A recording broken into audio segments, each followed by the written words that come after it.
we're good to go? No worries. Hello, everyone. I am Mary Robinson, and I'm president of the Canadian Federation of Agriculture. I'm joined today by CFA executives Keith Curry, CFA's first vice president and president of the Ontario Federation of Agriculture, and Chris Vanden Heuvel, second vice president of CFA. We also have representatives from various commodities, regions, and industries within the agriculture sector. Garth White from Fertilizer Canada, Nick Langelier from Chicken Farmers of Canada, and Gary Storty from the Canadian Pork Council, as well as the president of the Agriculture Producers Association of Saskatchewan, Todd Lewis, who can speak on Western grain issues, and the president of l'Union des Producteurs d'Agricole, Marcel Groslo, who can speak on issues from Quebec. We are here in Ottawa at the CFA Annual General Meeting, which brings together farm leaders from across all of Canada. We represent 200,000 Canadian farm families, and we come to you as the voice of a united agriculture community. Every person here with me, as well as their communities, are being severely and harshly impacted by the rail blockades. We have nothing to do with this dispute. The widespread collateral damage of these protests is grinding our entire industry to a halt and is taking a massive toll on farmers across the country. Canadian agriculture is quickly reaching a tipping point where the impact of these blockages will move beyond simply being financially devastating for farmers. If these blockades continue, we will soon reach a point where we can no longer acquire propane to heat barns or feed for animals. Our trucking sector is overwhelmed with demand and does not have the capacity to fulfill it. For our Quebec chicken farmers, 85% of their barns are exclusively heated by propane, and roughly 80% of that propane is delivered by rail. They need approximately 1.1 million liters of propane per week. In Quebec alone, there are roughly 30 million birds being raised, and some suppliers are rationing propane, only half filling farmers' tanks due to shortages. We are risking an animal welfare problem in this country as farmers run out of propane to keep their animals warm and comfortable and deal with the lack of availability of food to feed them. The kind of stress this puts on farmers and their communities is difficult to convey to you today. This is the second major interruption in rail service alone in the past months. Both of these interruptions have nothing to do with Canadian agriculture, and yet we continue to pay the price.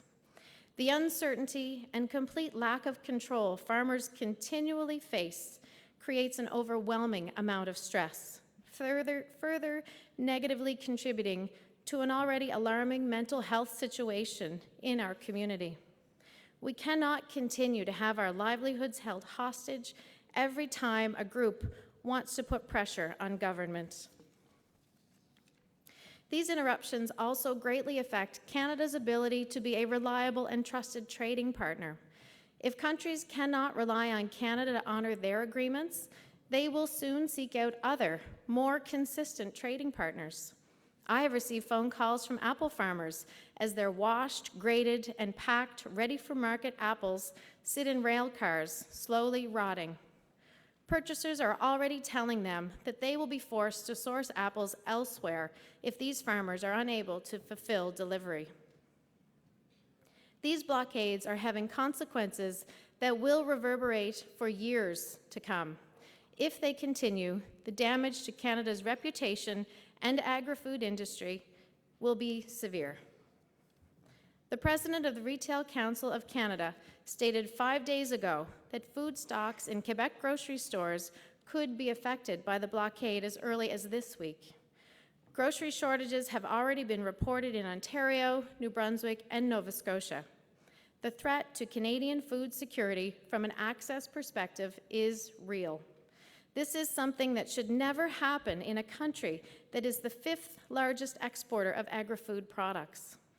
We produce more than enough food, but that is immaterial if it cannot reach Canadians.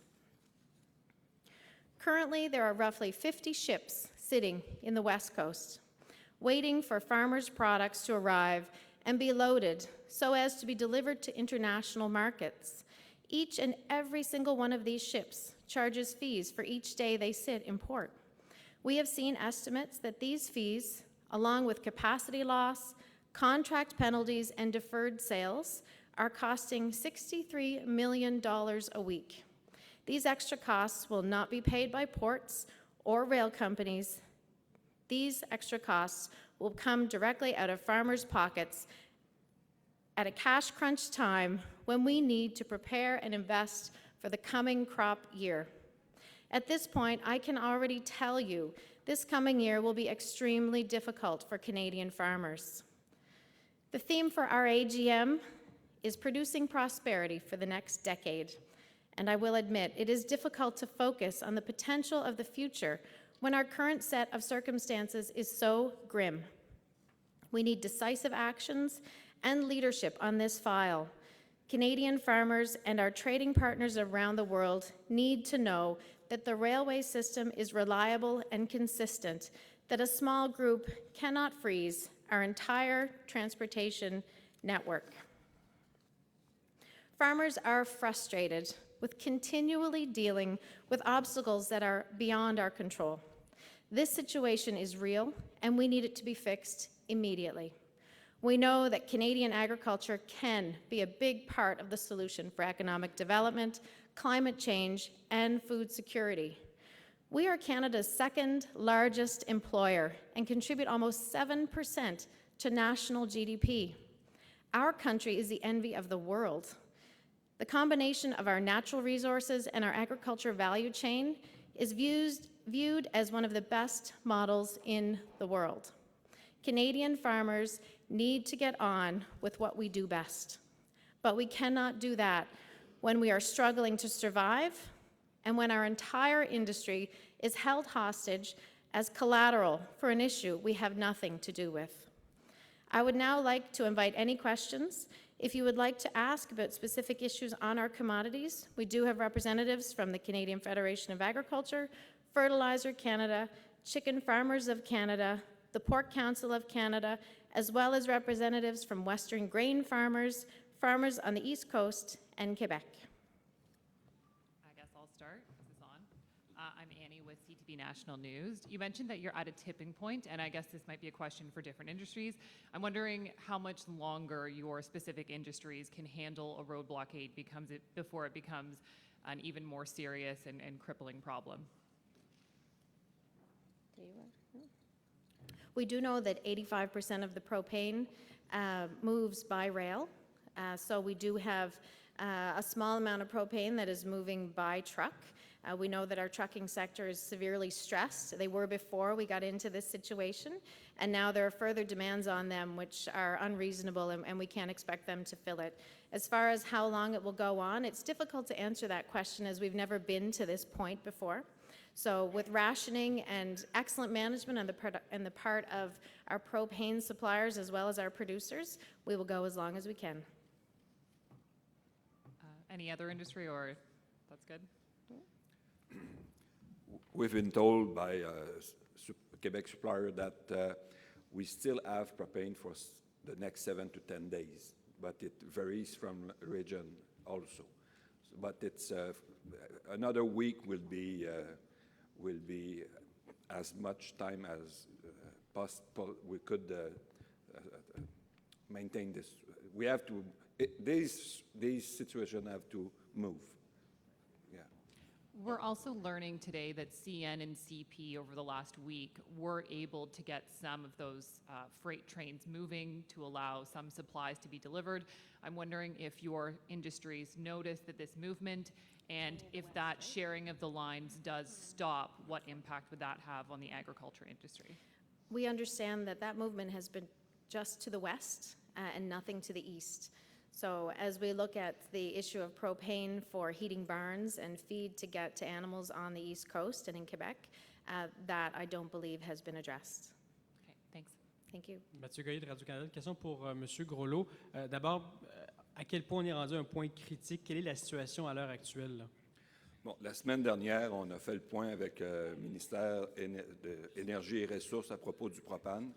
Le ministère est en train de faire une vérification des inventaires pour avoir un portrait juste de la situation et prendre des mesures par la suite pour limiter l'approvisionnement à certains secteurs prioritaires.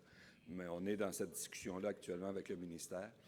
Au niveau de l'approvisionnement à la ferme, notamment du soya et du tourteau de soya, ça aussi, ça devient une situation qui se complique. On est en discussion avec la Fédérée et d'autres groupes, la coopérative fédérée, là, pour essayer encore une fois d'évaluer les inventaires et de voir comment on va réagir ou comment on pourra assurer que tous les producteurs, du moins le plus longtemps possible, puissent être approvisionnés, là, dépendamment de leurs fournisseurs.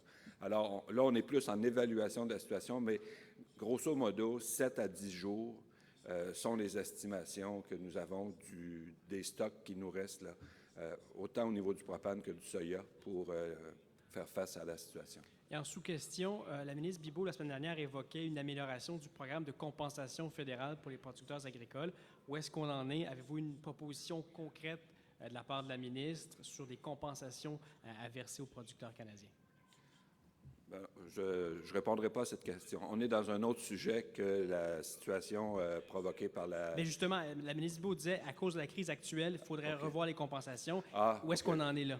Ben, je n'ai pas eu de discussion avec Mme Bibeau à ce sujet-là depuis.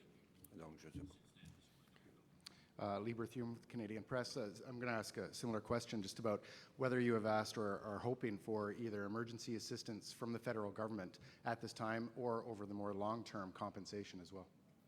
We haven't gotten to that point. Our main focus right now is to ensure that we see rail reinstated and we get back to business.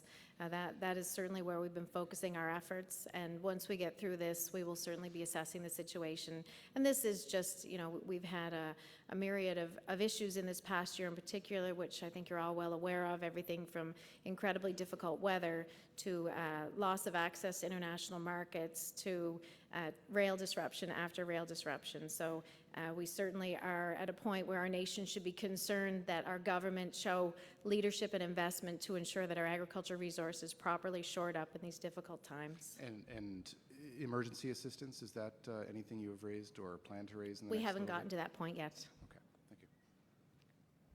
Pour M. Groslot, Madame en parlait un peu plus tôt de la situation pour les agriculteurs, les répercussions sur le stress et la santé mentale. Là, vous diriez que dans la dernière année, avec ce blocage qui s'ajoute, où en sont les agriculteurs et qu'est-ce qui se passe pour eux? Bon, là, c'est sûr que jusqu'à maintenant, aucun agriculteur n'a encore manqué d'approvisionnement de propane ou de tourteau de soya ou autres ingrédients. Mais c'est certain qu'il y a un stress qui s'installe. Puis l'autre élément qu'on n'a pas mentionné, c'est les prix qui augmentent actuellement dû à une rareté possible de ces produits-là. Alors, j'ai eu des appels des gens du Bas-Saint-Laurent. Plus on va vers l'Est, plus la situation se complique. Donc, dans le Bas-Saint-Laurent, en fin de semaine, des gens s'inquiétaient de l'approvisionnement en soya pour leurs troupeaux. Donc, c'est sûr que le stress va augmenter au fur et à mesure que la situation va perdurer. Alors, c'est pour ça qu'on demande au gouvernement de trouver des solutions à ce conflit-là, à cette situation-là. Ça fait 19 jours que le blocage est en cours. Il faut dénouer cette impasse-là. Il faut que le transport des marchandises reprenne au Canada. C'est vital pour notre économie, mais c'est particulièrement essentiel pour le secteur agricole. La ministre Bibeau sera ici ce soir. Oui. Vous avez entendu là, la réaction des ministres du gouvernement, du premier ministre lui-même. Qu'est-ce que vous allez lui demander et sincèrement, avez-vous confiance là, devant ce qui se produit? Bon, on est obligé de s'en remettre à eux. C'est eux le gouvernement. C'est eux qui ont cette situation-là à gérer.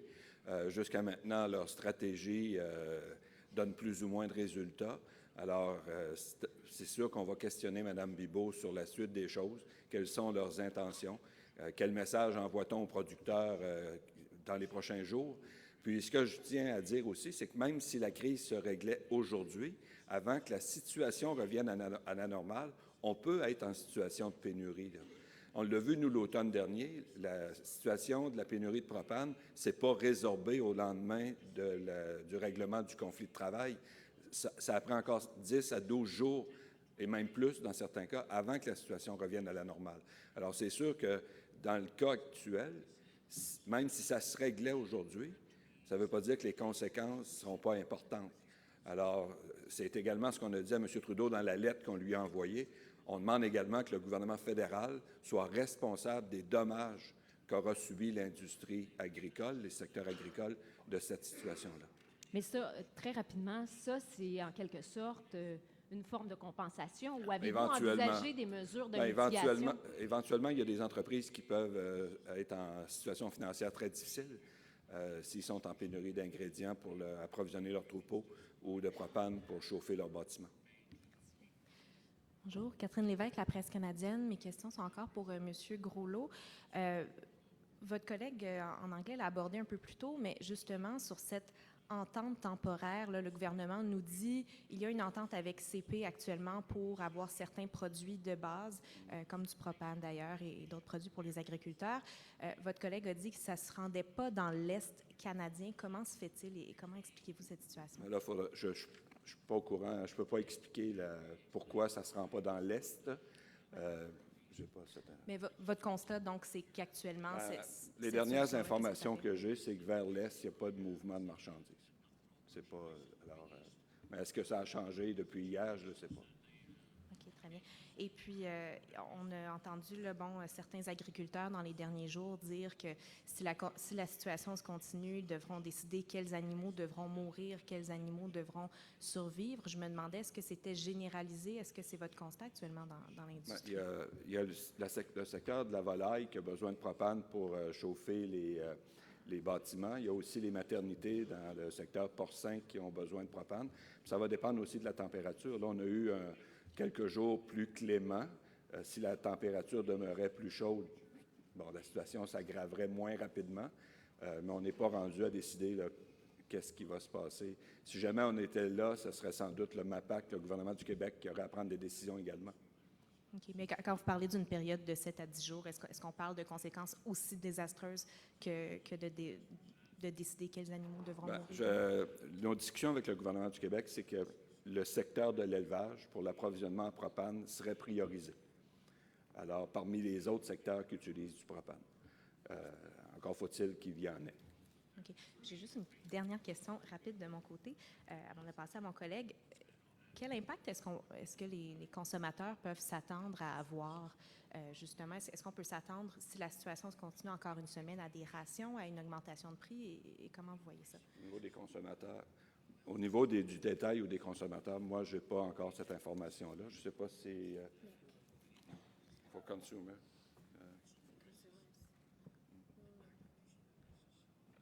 Any comments on the impact price-wise for Canadians if this situation continues for food and So what we do know is producers in Canada are price takers. That means that we're paid a price at our gate, and we have very little opportunity to affect that price. So it means that these additional costs that we're facing, which we said are $63 million a week for our grain growers alone, those will come directly out of primary production, and our ability to pass those on does not exist. So as far as how it's going to impact the price of food, that's a difficult question for us to ask because the price of food is only impacted a very small amount by what we get paid. Sorry, just a couple of follow-ups. Could you just explain that a little bit more in terms of why this will be swallowed by farmers largely as opposed to passed on to consumers? Perhaps you could tell me who I could send my bill to, and then I'd send it to them. But I mean, I don't know. Does it not flow down the supply chain, or like why We not? Why are doesn't it? the foundation of this supply chain. We are the foundation of this supply chain. Okay. You said that you were looking for decisive actions and leadership on this file from the government. Can you be more specific in terms of what you're actually wanting from the government at this point? Well, we do know that we're farmers, and we know we're pretty darn good farmers, and we focus on doing that well. and we know we have a government that is in charge of governing, and we will leave that to them to find a quick resolution to this issue. And moving forward, as we go down the thought process of how this is going to impact us in future, we're also going to be asking or looking to government to come up with long-term solutions so that our transportation network is protected from this kind of activity. But we are not in the business of governing, we're in the business of growing food. Thank you. That's it. I believe that concludes our press conference. Thank you all very much.